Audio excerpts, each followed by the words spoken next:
and the subsequent attacks in several Gulf countries. The CCS was concerned over the safety and security of the Indian community in the region. It also focused on the implications for regional security and for economic and commercial activities. The committee was apprised of difficulties faced by Indian travelers transiting the region and by students appearing for scheduled examinations in these countries.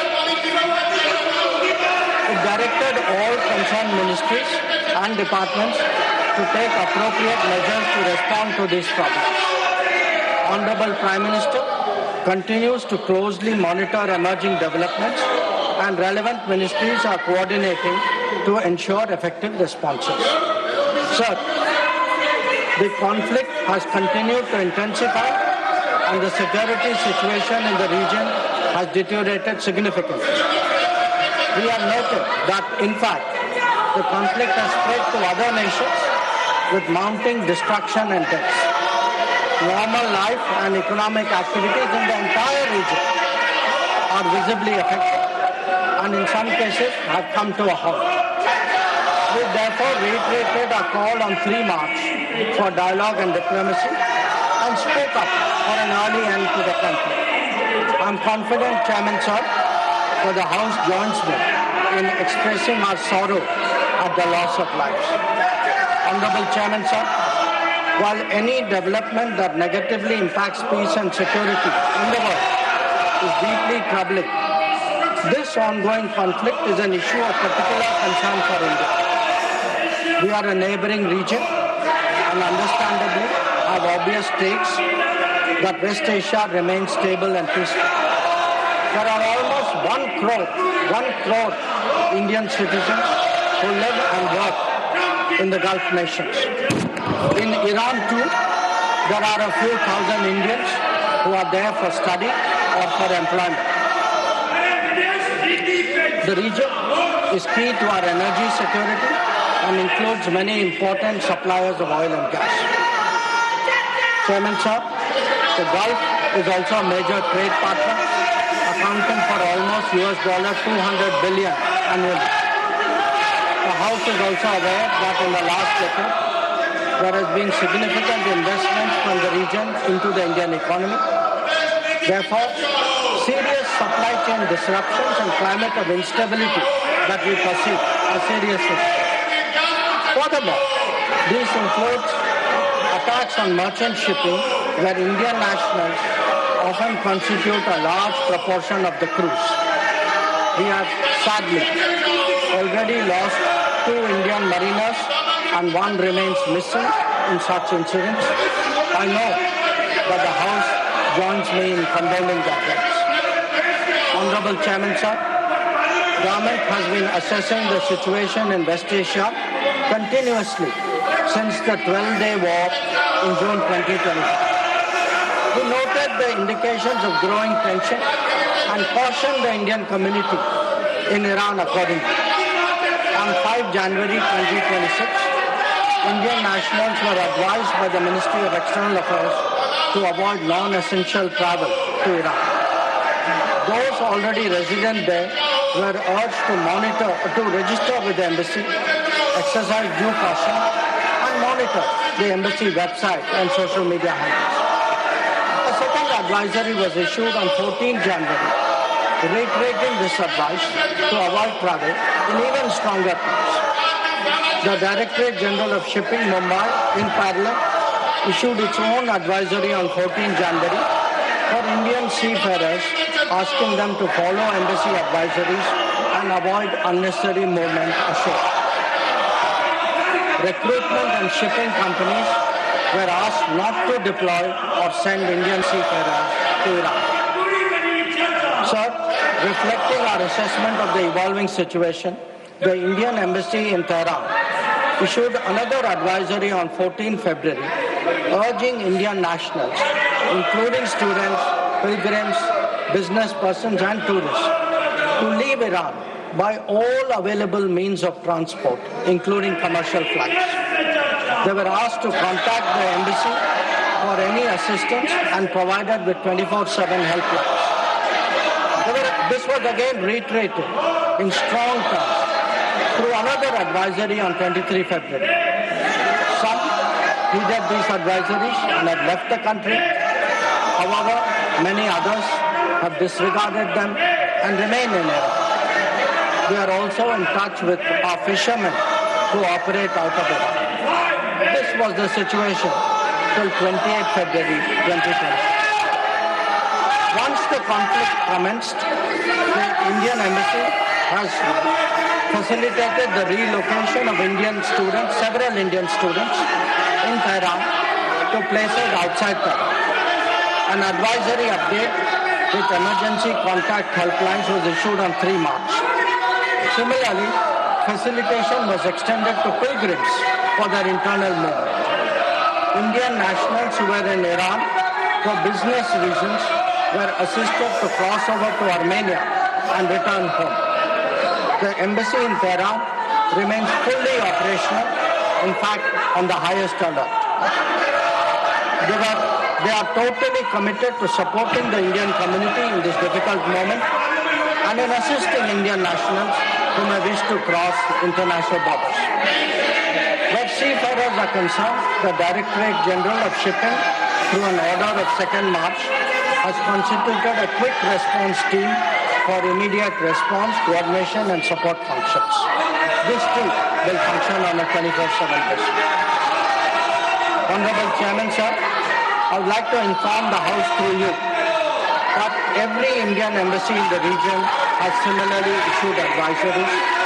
The embassy in Israel did so on 28th February and 1 March, UAE on 28th February and 5 March, Bahrain on 28th February, Qatar on 28th February, Kuwait on 28th February and 5th March, and Saudi Arabia on 20th February and 8th March, Oman on 20th February, Iraq on 20th February and 5th March. MEA has set up a dedicated special control room to monitor the situation and respond to queries from those. I will come back to let him complete his statement. Let him complete his statement. You are not allowing me to make the statement. That is not correct. Galgaji, that is not correct. I allowed you to speak. Let him complete the statement. I will come back to you. Let him complete the statement. Please. The MEA's latest update on this was issued on 7th of March. Honorable Chairman, sir, our diplomats have also worked hard to assist stranded transit passengers in hubs like Dubai, Doha and Abu Dhabi. They have facilitated international border crossings for Indian nationals, including from UAE to Oman and from Qatar, Kuwait and Bahrain to Saudi Arabia. Wherever there has been a partial opening of airspace, we have approved and undertaken commercial flights, including non-scheduled flights, to enable the return of Indian passengers. Our estimate is that as of yesterday, almost 67,000 of our nationals have done so. Sir, I also saw today I was informed of a handout information put out by the Ministry of Civil Aviation, and this tells us of the efforts government is making. Yesterday there were 15 inbound flights operated by Indian carriers which arrived in India. On the 7th. On the 8th there were 49 flights, and on the 9th there are 50 flights. So I want to assure the House that every effort is being made that those who are stuck in the region, those who are transit passengers who are there, those who need to come back urgently from this region, we are making every effort for them to do so. Chairman, sir, throughout this period, government maintained close contact with relevant countries. Honorable Prime Minister himself has spoken to the President of UAE, the Amir of Qatar, the Crown Prince of Saudi Arabia, the Crown Prince of Kuwait, the King of Bahrain, the Sultan of Oman, the King of Jordan, and the Prime Minister of Israel. In each case, we received assurances that the well-being of the Indian community would be a priority for the host government. I have similarly been in close touch with my counterparts in these countries. Insofar as the United States is concerned, we have maintained regular contacts through diplomatic channels. While attempts have been made, Contacts with Iran at the leadership level are obviously difficult at this time. I have, however, spoken to Foreign Minister Arakchi on 28 February and 5 March 2026. We will continue these high-level conversations in the coming days.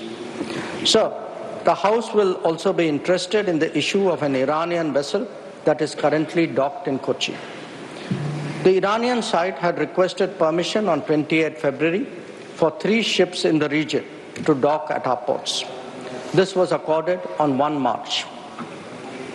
IRIS Lavan actually docked on 4th March in Kochi.